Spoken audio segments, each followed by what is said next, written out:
All right, so the other day I was out here working on my truck and I kept on walking by here and I smelled something coming from here that smelled like a smoldering plastic. I thought, what is that smell? I can't identify where it's coming from. So I was going back and forth. I was going over a shipping container because I was taking care of the chickens, getting a couple things squared away. And I would walk by here and I'd be like, what is that? So I got on the top of the roof there. I got up on the ladder and I noticed that this thing right here on the panel, this little section right here, was so incredibly hot to the touch, and it was smelling, and there was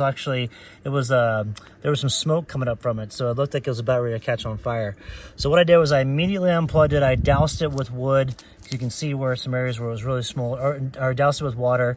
You can see some areas here where it was smoldering, and it was actually pretty much almost on fire. Luckily, I caught it in time, so there's no damage to the interior of the Tune camper. And that's not a Tune solar panel. That's a vendor they use, so they're on top of it. I mean, as soon as I let them know about it, this guy Sam that worked there was like, boom, what do you need? You know, we'll get you squared away. Do you want another panel? Do you want a refund? Like, what is it? And I was like, well, I'll just do a refund on it. So they're real quick about getting that back to me. Luckily, if you look up here where the panel was at, it was right there where there's a little bit of discoloration, and so the top though didn't have any damage to it, so there wasn't anything. There was a little bit on the side here. If you look up right there, is delaminated a little bit, and so they're going to replace the canvas on here. And what's nice is the canvas has been upgraded, so I'll actually get a little bit of an upgrade with that, even though there was a little bit of damage on that. That's no big deal. That Tune was just on it, so we've got an appointment to get that redone when we get to Colorado. But so as a result of all this made me kind of look for a different power solution. And I figured I drive so much when I'm out there doing nomad life anyway that I move every 2 or 3 days, and I carry 3 kilowatts of power with me, and I don't use that much when I'm out there. And so it's easy for me to stay in front of it if I'm constantly charging it when I drive.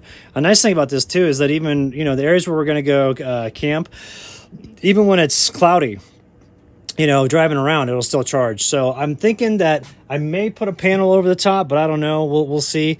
We'll kind of see how this performs. I may wait a little bit too and then figure out what I want to do later, because I will be back here in October. But let's dive in. I'll show you how I put in this DC to DC charger from Blue Eddy. All right, guys, I'm going to be installing the DC to DC charger here from Blue Eddy. And already drilled the holes over here. And what I've done here in the front, you can see I drilled a little pass through to run the wires there, and it goes up to the front of my truck to where my battery is for the alternator. And the reason I'm doing that is my other solar panel that was on the top of the Tune, it had a malfunction. It started to smolder here, so it caused this panel to completely go out. Plus, too, this panel gets really hot, and it was situated on the top here, and the heat was transferring into the camper. And so I'm gonna go ahead and go through here, take all this stuff off and just kind of clean it, get all that stuff squared away. And then I've got these little clamps here, which is nice. I can use these in the T-track for the interior. But I need to get some more of those T-track bolts that go in there, those nuts that I can screw into and start to build this out. But I think I'm gonna wait to build out the camper until I live in it for a little bit. So we're gonna come back here in October because I got a buddy getting married. And then also I'm gonna go fly fishing with some friends in the Eastern Sierra. So I'll probably come here like a week before I do the fly fishing, and then build this all out and get it all squared away, because after I live in it for a little bit, I'll figure out what I want. But even though the charger is going to go over here, I've got this really long MC4 connector for the EcoFlow here, because I'm rocking the Delta Max in here. So it's a Delta 2 Max. And so I can easily run my cords back behind there and snake it and put it over here. And the reason why I want my battery over here is, if you look here, this is where my tailgate drop-down table is. And if I have the battery over here, it's just a little bit less space that I have to get out of the camper. Here, let me pull it back here. A little bit less space on the tailgate here. So I want this open. And so therefore, this kind of lines up, if you will, with this. And it just makes it to where it's out of the way. And then we'll build our bench seat there. We're going to have storage underneath for the boat and tools and some other things. Just kind of get that out of the way. Just make the bench seat that goes all the way across here. And then after that, probably just kind of make it real simple, the build, just like a basic build here until I do something more elaborate. Because during the summertime, spring, summer, and fall, I'm always cooking on the tailgate. I don't cook in there. And so I don't really need a place in there to make food. Now in the wintertime, it's going to be different. So I'll probably make a different winter insert for this. So I can easily tie into like the T-track around here and make a bench seat that goes across. And I do have another Hess mattress, which I might pull down and have it go there because it's real nice and comfy. And then I can have a place to lay down and open up the windows when I'm out, you know, truck camping, and have nice views on both sides. So we'll kind of see what we do with that. But for the meantime, what I need to do is get the cord here. This is the cord that goes up to the alternator in front, and then you just basically tie, well, that's not the alternator, you just tie it onto your battery, and then you're good to go. And it's gonna really be nice to have onboard power like that. I'm not even gonna rock solar. What I'm gonna do is I'm gonna get some outdoor carpet to just put on top there, and then just like basically Velcro it up there, and have that so I can stay out of the sun. Because the one thing that I don't like about the translucent roof, one thing I do like is it provides light. One thing I don't like is it provides light. So the passive solar can come through and make it kind of hot in the summertime. But in the wintertime, it'll be nice to take those things off and then have that passive solar coming through. That way I can, you know, take advantage of a little extra heat if I'm out truck camping. So, all right, we're going to get this all dialed in and then get it all hooked up, and we'll be good to go.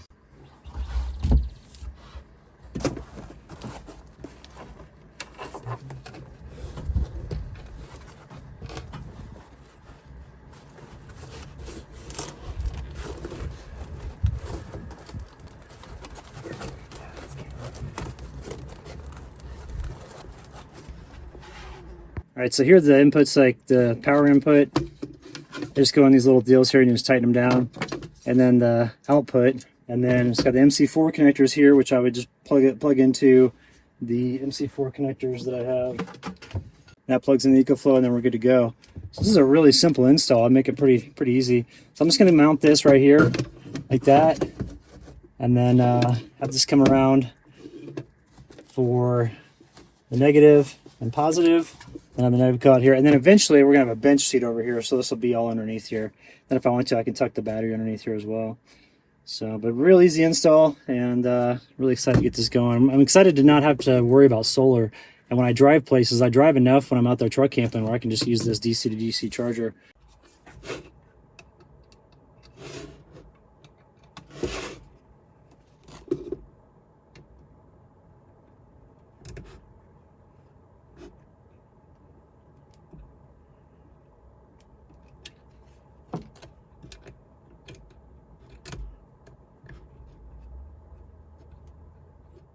Alright, so I went ahead and tightened those down. You can basically access them with that. It's a little Allen wrench, so it makes it pretty simple.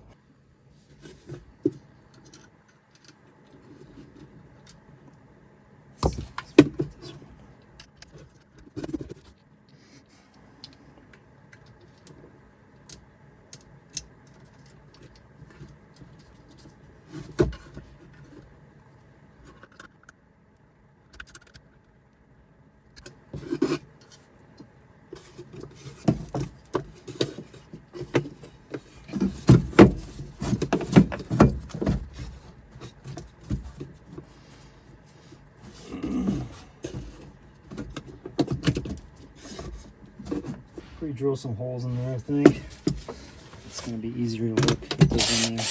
That composite plastic is pretty hard here on these beds.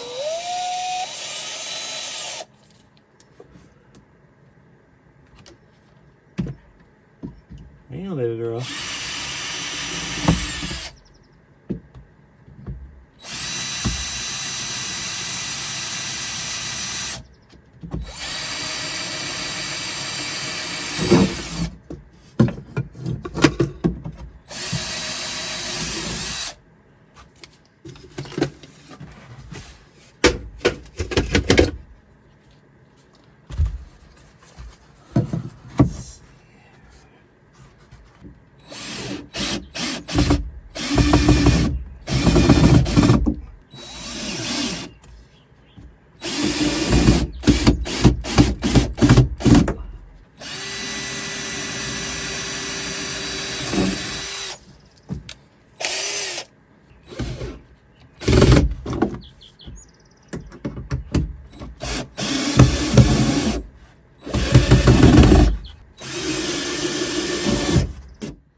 Yeah, that thing is snug.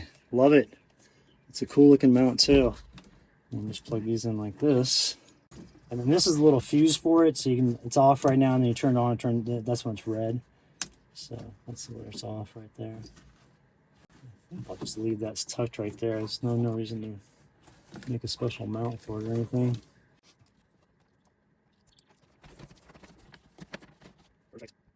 This was such a simple install, and I'm really pleased with how the performance is so far. I turned on my truck, and you can see here we got 47.7 volts coming in with 500 watts. And then what it did was it settled into this right here for the output information. 510 watts, 50 volts, and 10.3 amps. All right, got to do bed stiffeners here soon because this is a composite bed from Toyota. And this part's metal, which you tie into with these little things, which reinforce the back side of the bed. Because the problem that happens with this bed is when you put too much weight on it on the top, it will bow out on the sides like this, and then it cracks the bed up on the front part because it's a composite plastic, which I don't necessarily care for. I wish Toyota would have just made it a metal bed, but it is what it is. And so put these in there, but I've also been going through, and if you can see here, I've got some silicone that I'm putting in here because I want to adhere this to the side of the bed here. That's what I did when I had the slide out extension. And then I've also done it across that part there, so that part's all sealed up and glued on. And then we'll do it over on this side as well. But I want to do the bed stiffeners first, and then we'll get that squared away. And then after that, let's see, what else have we got? Probably done with the interior here. I am thinking about possibly putting a solar panel on top because I do have a bunch of these 200 watt panels. And that'd be easy just to put over the back. You know, mount them up there. These are Renogy panels. They work just fine. Because this panel, unfortunately, I mean, it was a good panel while it was working, but I think it's just a manufacturer's defect because other people are having the same problem. This wasn't a tune issue at all.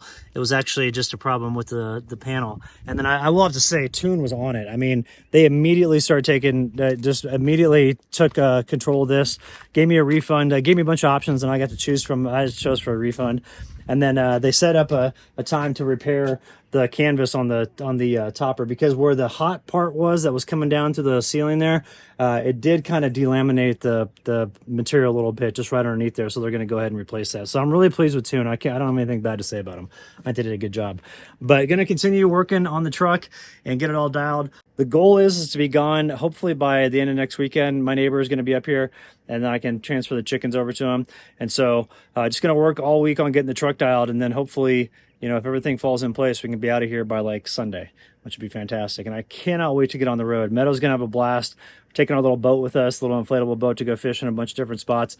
We're just going to roam the high country for the foreseeable future. And then this fall, we're going to head out to the Eastern Sierras to go fishing with some friends. So, all right, everybody, that's it for today's video. It's getting kind of hot out here, so we're going to spend the rest of the day inside in the air conditioning. And then tomorrow we'll get back after it in the morning. So we'll see you in the next video. Thanks.